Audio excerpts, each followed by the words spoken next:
Hey guys, it's me, Lisa ASMR. I am here going to read the next chapter of The Deep End by Traci Abramson. I also have my new Airwalks. These I found at a thrift store. They kind of remind me of like highlighter pink / salmon color or coral pink. So yeah. Oh, and some brand new nylons. Thanks to a wonderful, special person who does not want to be named. But thank you so much. You are amazing. Okay. So, chapter 11. What's he doing here? CJ asked when she saw Pete standing on the deck of the pool at the University of Miami. He's your new coach, Lacey stated simply, watching her eyes light up. Really? CJ hesitated a moment when Pete moved toward them. I thought he wasn't interested. You wanted a coach? We got you a coach, Lacey answered. Now, make us proud. I'll do my best, CJ managed, digging her cap and goggles out of her bag. Pete glanced down at his watch and then spoke to CJ. Let's get started. He nodded toward the pool, which was set up along course. He rattled off a warm-up that many swimmers would consider an entire workout. CJ just nodded and jumped into the water. Throughout the first 2 hours, Pete didn't say anything except to give her the next portion of the workout. He set demanding intervals, and CJ struggled at times to meet his standards. Still, she pushed on, afraid of what might happen if she really did have to go it alone. Her legs were still burning from the kicks that Pete had given her when he finally squatted down on the deck next to her. Your hips are too low in the water on your backstroke, and you are overreaching a bit with your left arm. He then proceeded to explain how he wanted her to correct the problem. Several times CJ swam 100 meters of backstroke, and after each one, Pete instructed her to change something else. With each criticism, CJ struggled to try to please the coach. She wondered if this exercise was even a productive use of her time, since the 100-meter breaststroke was clearly her best event. Still not wanting to rock the balance, she continued on. When Pete finally seemed satisfied, he gave her another set of backstroke to reinforce what she had just changed. By the time CJ finished her workout, the sun was up, but the campus was still quiet. Her legs felt like jelly when she climbed out of the pool and grabbed her towel. She couldn't remember being this physically exhausted since she had started training in Philadelphia after being out of the water for several weeks. She dried herself off and headed for the locker room to change. When she emerged a few minutes later, she waited hesitantly by the locker room door as Pete spoke with Tara and Lacey. A moment later, Pete turned and walked over to where she was standing. Before we go any further, I need to know one thing. Pete tapped his clipboard against his free hand. What is your goal? Do you want to make it to the Olympics? Or do you want to medal at the Olympics? I just want to swim in the Olympics, CJ replied before she had a chance to think it through. Why? Why? CJ looked at him, her eyes widening at the unexpected question. Swimming at the Olympics is the ultimate achievement. I want to be there representing my country. I want the chance to compete. If you want to represent the United States, you owe it to yourself and to your country to be your best when you're there. Pete jotted something down on his clipboard before looking back at her. You have to be willing to work harder than you have ever worked in your life, and you have to be willing to make it through the trials without a taper. What? CJ looked at him as though he had lost his mind. If I don't go into the trials rested, how am I going to make the team? You're going to be better without the rest, Pete stated simply. I wouldn't be standing here if I didn't think you had the talent. Now, you just have to show me you have the determination. If I'm going to help you get to the games, I expect you to work toward the best. Whether you win a medal or not, you won't perform your best unless that's your ultimate goal. CJ mulled over his words, choosing her own carefully. I don't know of a single person I've ever swam with that doesn't dream of stepping up on that Olympic podium and receiving a medal. I guess I just don't want to be presumptuous in thinking that I'm one of the best in the world. You have to believe you are the best if you're going to be the best, Pete insisted. He nodded to where Tara was waiting. Go home, get something to eat, and get some rest. I want you to ice your shoulders for 10 minutes after every practice, and no soda or junk food. My shoulders aren't really sore. They will be by the end of next week. We're not going to do the work and then have an injury slow you down, Pete declared. I'll see you back here later today.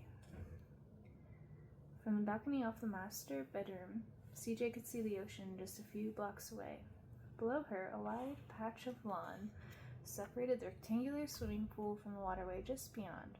Wrought iron fencing spanned the length of the property, and a private dock ran along the outside of the fence. A white speedboat was docked there, swaying in the wake of a passing boat. Lush foliage isolated the yard from the houses on either side, so that only glimpses of the neighbors' red-tiled roofs were visible from the second floor. The lots weren't large, less than a half an acre each, but the palm trees and thick shrubbery made this house feel like it was alone on the small island. From where CJ stood, she could see parts of the maze waterways that allowed the residents of his neighborhood to access the Atlantic Ocean. CJ still couldn't get over the house. After she returned from the practices, she had diligently iced her shoulders and then headed upstairs to take a shower. Barely resisting the urge to relax in the huge bathtub, she'd gotten dressed and started to head downstairs, but the view had distracted her. For the first time in days, she felt relaxed. Matt would love this house, CJ thought to herself. The unadorned windows invited the outside in, allowing occupants to enjoy the tropics without the oppressive heat and humidity. Determined to explore her temporary home, she glanced around her own room. She had already discovered the TV and DVD player in the armoire, and she hoped to finish unpacking after her midday practice. CJ moved into the hallway and headed past the stairs into the upstairs living area. She glanced at the office, noting that it was sleek and functional, containing only a desk and an office chair. She poked her head into one of the bedrooms, finding it completely empty. She walked inside and passed through the Jack and Jill bathroom into another bedroom, which was half filled with storage boxes. Continuing back into the hallway, CJ noted another door. Assuming it was a bathroom, she pulled open the door, surprised to find a staircase. Wondering where it led, she climbed down the closeted stairs and found 2 doors at the bottom. She opened one door that led into the garage, then she went through the other door and found herself in the kitchen. She closed the door behind her, and realizing that she had emerged from what she had thought to be a pantry, Tara looked up from the breakfast bar. Where did you come from? There, CJ pointed to the door. Did you know that door hides a flight of stairs that leads up to the second floor? Lacey said this house had personality. If you walk into the coat closet, you can pass right through into one of the guest room's closets. Tara shook her head. Personally, if I were Lacey, I would have picked the other room. This I've got to see. CJ grabbed an apple from the bowl on the counter and headed for the main entrance. Sure enough, when she opened the coat closet, she leaned down and could see the doors behind of a bedroom closet. I see you're exploring, Lacey said as he walked into the entryway. Come on, I'll show you this part of the house.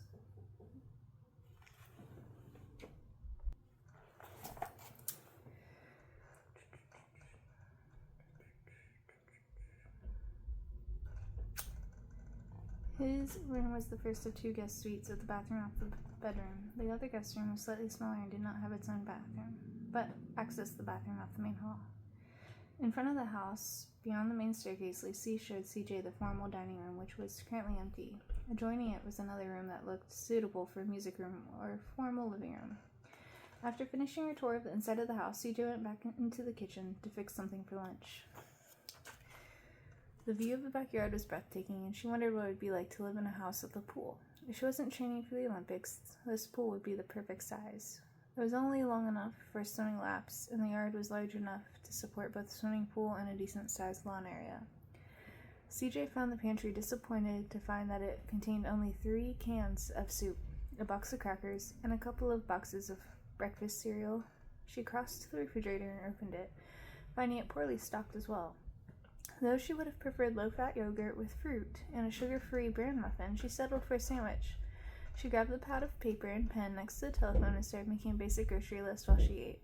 After CJ finished eating, she rummaged through the cabinets, taking inventory of the spices and cooking utensils. She added a number of items to her grocery list, wishing she could have Matt send her a few things from home. Though swim practices had dominated her time in Philadelphia, she spent most of her spare time experimenting in the kitchen. Somehow she didn't think that Lacey or Tara would go pick up some whole grains and a wheat grinder for her. Even as that thought crossed her mind, Tara walked in. What are you doing? Making a list. CJ finished jotting down the spices she wanted and held up the paper. We need some serious cooking supplies. Tara glanced at her watch. We still have about 2 hours before your next practice. Do you still want to go shopping now? You'll let me come? Lacey's done a pretty good, thorough check of the neighborhood, Tara replied with a shrug. Let me go tell him we're going out. 5 minutes later, Tara and CJ were driving through the winding roads, Tara at the wheel. They crossed over the maze of waterways that connected the neighborhood to the Atlantic, and a short while later pulled up in front of a grocery store. Tara looked at the crowded parking lot and shook her head.